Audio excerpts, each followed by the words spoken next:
Ada hal-hal yang tidak pernah benar-benar kita ceritakan, bukan karena kita lupa, tapi karena terlalu dalam untuk dibahas.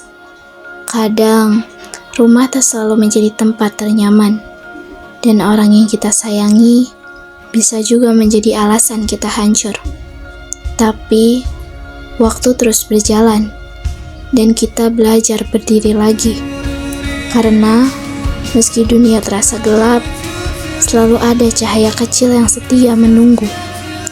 Ini adalah kisah tentang luka, tentang harapan, dan keberanian untuk berubah. Kisah yang tak pernah kita bagikan ke siapa-siapa. Inilah kisah hari yang tak pernah kita ceritakan.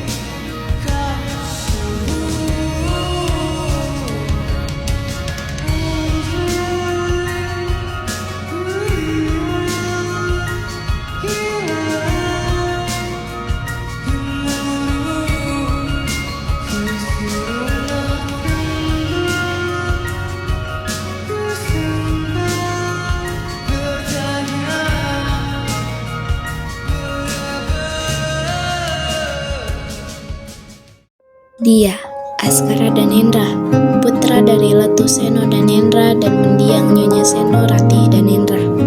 Tumbuh dalam rumah penuh tekanan, kehilangan arah setelah ibu pergi dan jatuh ke jalan yang salah. Dia, Karaya Danendra, adik perempuan kecil Askara, tapi berhati besar. Ia seperti cahaya kecil di tengah rumah yang dingin, penuh kasih, lembut, dan selalu mencoba menjadi jembatan antara Askara dan ayahnya. Saat dunia memukul Askara, Karaya tetap menggenggam tangan Askara. Dia bukti bahwa keluarga masih bisa berarti, meski nyaris hancur. Dia, Taruna Hagia, gadis yang ceria, bulan yang setia menerangi malam tergelap Askara. Matanya selalu tenang, senyumnya tak pernah gagal meredakan amarah Askara. Dalam diamnya ada kekuatan, dalam sabarnya ada harapan.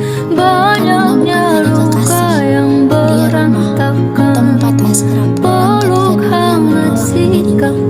Tapi bahkan, bulan pun bisa pergi setelah malam terlalu gelap. Gamalaya Janitra, dia adalah teman lama yang dulu jadi tempat pelarian. Ceria di luar, tapi kosong di dalam. Gama mengenalkan Askara pada dunia yang salah dengan cara yang tampak biasa.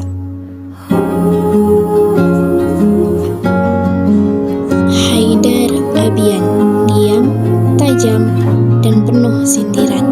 Tak pernah memaksa, tapi kehadirannya selalu menyeret. Haidar tahu cara membuat kehancuran terasa nyaman.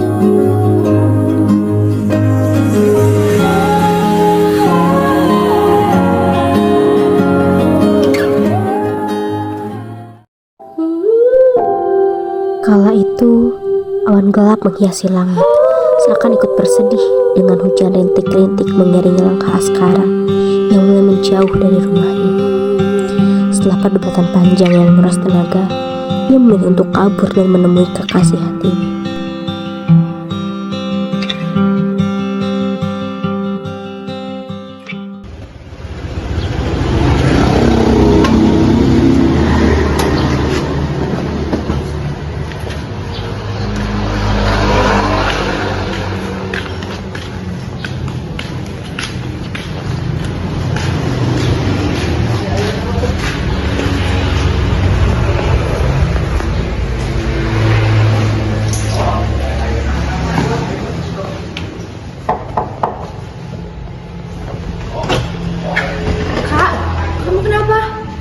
Masuk dulu.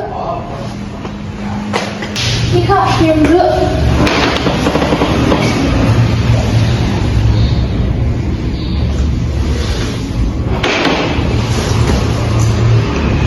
Aku berantem lagi sama ayah. Aku capek nak. Kamu mau cerita sekarang atau mau aku tenangin dulu? Aku butuh waktu, tapi kamu di sini aja temenin aku. Udah siap cerita. Tadi pas aku baru pulang, aku tiba-tiba dimarahin sama.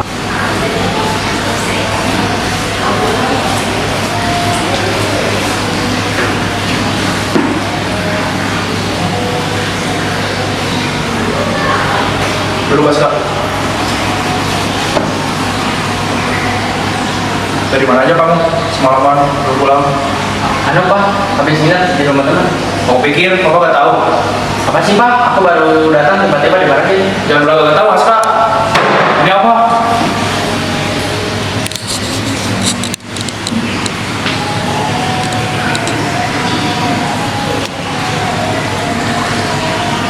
Pak, aku Cuma apa?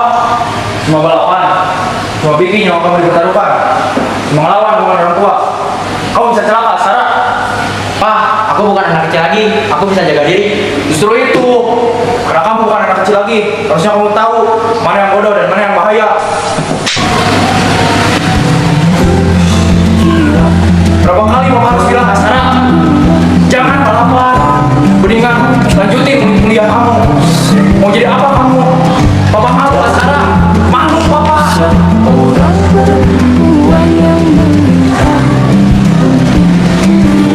Papa udah, jangan panggil kasih lagi, Pak.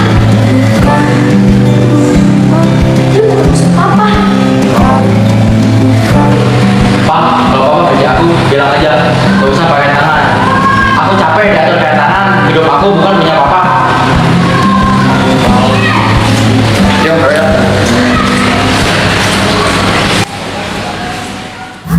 Pulang dari rumah Kaluna, kemudian Askara pergi ke rumah temannya untuk menginap semalam.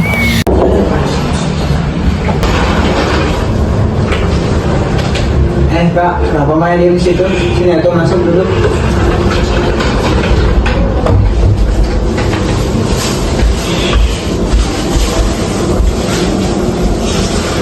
Mana mau gak Kak? Enggak, orang mah sampai. Yakin mana gak mau? Mana kan kalau kesini pasti ada masalah. Ya, tapi bukan berarti orang suka konsumsi. Udah gak usah maksa. Ya kan siapa tahu dia penasaran nggak, pengen coba. Ada orang nggak? Kamu pengen minum? Tumben mana minta antar? Saya juga langsung ambil. Orang sempoyongannya.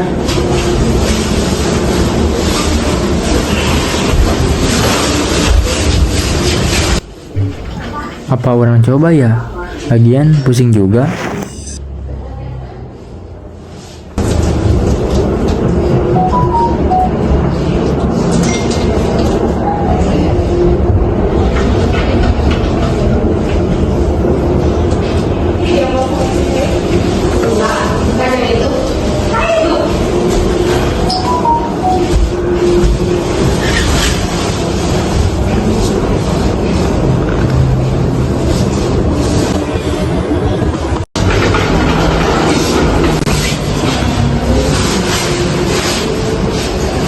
Lihat dah, ya sekarang gak mau tadi nih dicoba.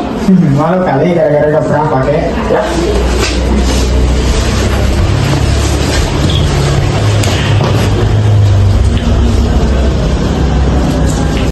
Semakin lama, Askara mulai terbawa arus jauh.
Ah, seperti nyalain narkobanya.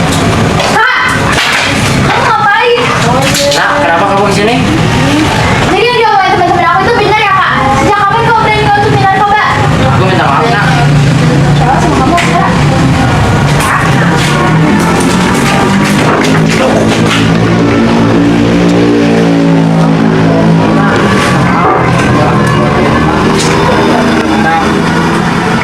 Aku gak tahu lagi.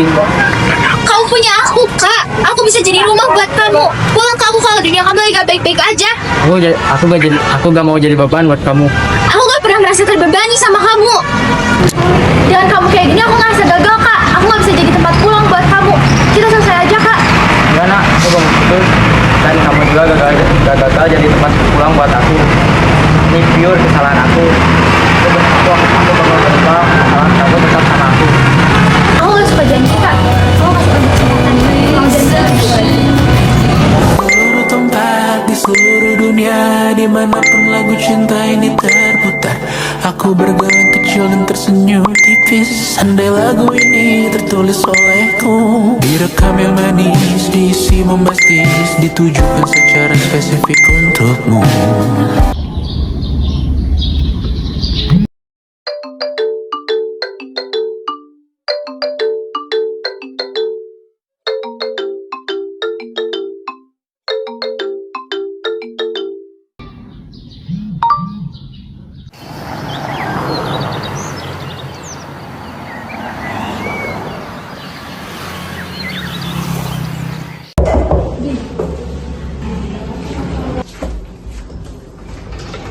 Hai Dad, ada Askara. Ada kal di dalam. Masuk aja. Askara, katanya mau berubah. Tapi apa buktinya? Kamu aja sekarang masih kayak gitu. Cepet buang Askara, kita pulang. Papa nyariin kamu. Aku gak mau. Papa nyariin aku cuma buat marahin aku sama mukul aku kan. Jadi buat apa aku pulang? Kata aku pulang ya pulang. Apa sih, Nak? Gak usah maksa. Aku gak mau. Kamu jangan ikut campur masalahku dan khawatirin aku. Aku kayak gini demi kebaikan kamu. Aku gak mau kamu rusak gara-gara narkoba. Kali ini aku benar-benar kecewa sama kamu.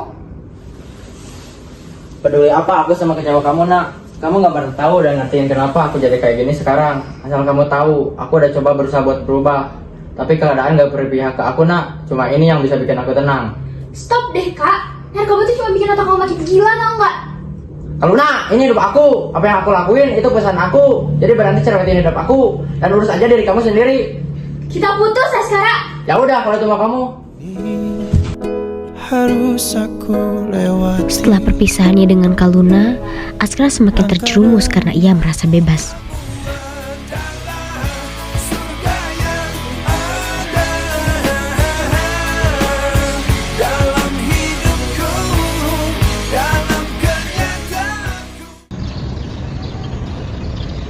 Pagi hari, Askara termenung duduk sendirian di kursi taman sekitar tempat kosnya. Askara, Raka, lama gak ketemu? udah dengar-dengar mana makin dalam ya? Mana sekarang jadi polisi? Enggak, udah orang mah bantu di panti rehab. Dulu juga orang sempat kayak mana, tapi orang milih keluar. Kalau mana mau, mana bisa ikut orang.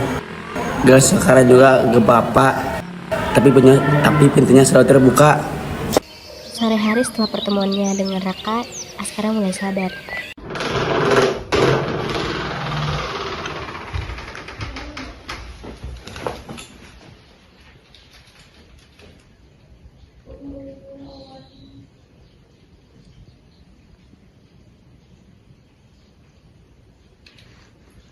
Askara. Askara. Tak sepenuhnya pernah sembuh dari luka,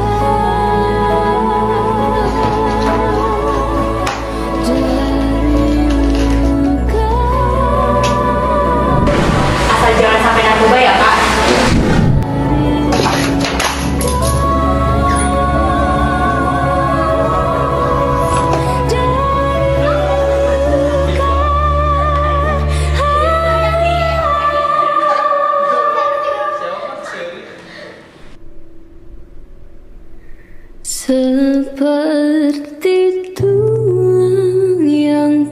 dia.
Pada akhirnya, Askara benar-benar bisa bebas dari narkoba.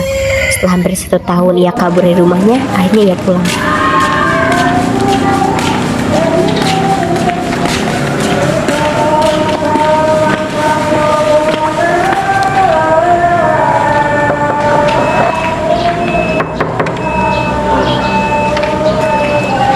Sekarang kamu dari mana aja? Papa minta maaf sama kamu. Papa udah kasar sama kamu. Papa minta maaf ya. Papa menyesal. Aska juga minta maaf Pak. Aska udah kabur dari rumah dan gak pernah nurut sama Papa. Aska juga mau jujur Pak. Habis Aska pergi dari rumah, Aska terjerumus ke narkoba. Tapi tenang aja kok Pak. Aska udah berhenti. Aska udah pulang dari rehab. Oh, syukurlah kalau kamu udah berhenti. Oh iya, di mana Kak Luna? Papa udah lama gak ketemu sama dia. Terakhir ketemu 7 bulan yang lalu saat Papa cari-cari kamu ke rumahnya. Kak Luna kayaknya masih di sekolah Pak. Ini juga aku mau ke sana. Aku pamit ya Pak. Oh, ya udah. Hati-hati ya. Ya Pak.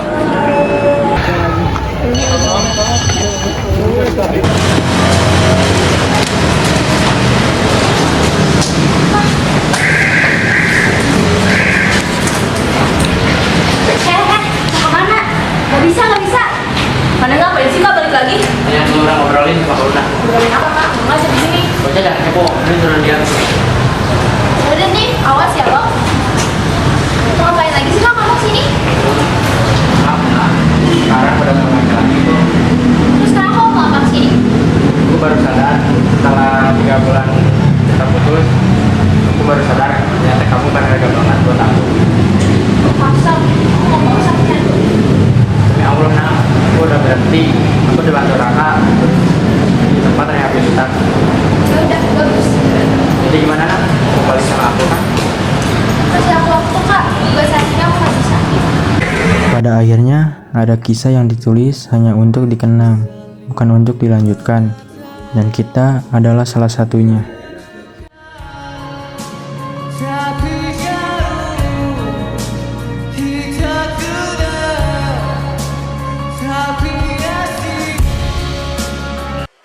Askara dan Nendra pernah melalui hari-hari yang tak pernah ia ceritakan kepada siapapun. Hari-hari ketika senyum hanya topeng dan malam menjadi saksi bisu pertarungan batin yang melelahkan. Dunia narkoba telah menjeratnya, membawa Askara jauh dari mimpi-mimpinya, dari kekasih hatinya, dari keluarga yang mencintainya, dan dari dirinya sendiri. Ia pernah merasa tak layak untuk diselamatkan. Dalam gelap, ia berusaha meraba cahaya yang nyaris padam. Tapi justru di titik terendah itu, Askara menyadari satu hal, bahwa hidup masih memberi ruang bagi mereka yang ingin berubah. Butuh keberanian untuk mengakui kesalahan dan kekuatan untuk melawan candu yang menghancurkan. Hari-hari itu yang penuh tangis dan luka tidak ia ceritakan kepada dunia, bukan karena malu, tapi karena ia memilih untuk membuktikan lewat perubahan, bukan keluhan. Kini, ia berdiri sebagai sosok yang berbeda, lebih kuat, lebih bijak, dan lebih sadar akan arti hidup yang sebenarnya. Askara dan Hendra adalah pengingat bahwa sekalipun seseorang pernah jatuh dalam gelapnya narkoba, harapan tak pernah benar-benar hilang. Kisahnya adalah cermin bagi mereka yang masih terjebak bahwa masih ada jalan keluar, asal berani untuk melangkah. Dan untuk kita semua, biarlah hari-hari yang tidak kita ceritakan itu menjadi pelajaran, karena sekali saja mencoba narkoba bisa berarti kehilangan segalanya. Jangan biarkan hidupmu menjadi kisah penyesalan. Jadikan pilihan hari ini sebagai awal dari masa depan yang lebih baik. Hidup adalah perjalanan yang penuh pilihan. Setiap langkah yang kita ambil, sekecil apapun itu, akan menentukan kemana arah kita melangkah. Dunia narkoba membuat banyak orang tersesat dan kehilangan harapan. Namun, akan selalu ada lorong cahaya bagi mereka yang ingin berjuang dan berubah. Kisah ini bukan hanya sekadar tentang penyesalan, tetapi juga tentang keberanian untuk bangkit. Karena setiap orang layak mendapatkan kesempatan kedua meski jalan yang dilalui itu sulit. Jangan pernah mencoba untuk mengonsumsi narkoba jika tak ingin hidupmu hancur.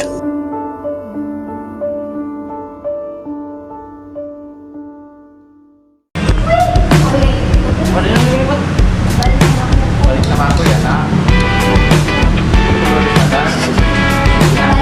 Aku gak bisa.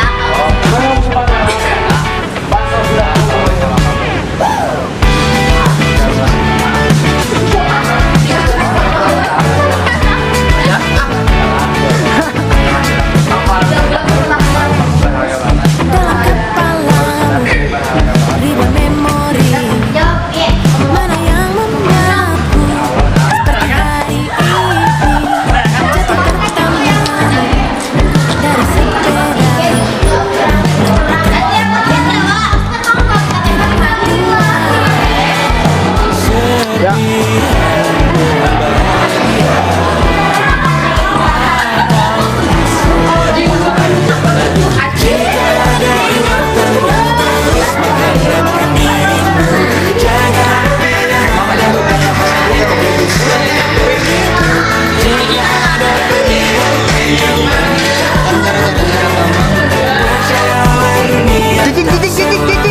harus begitu.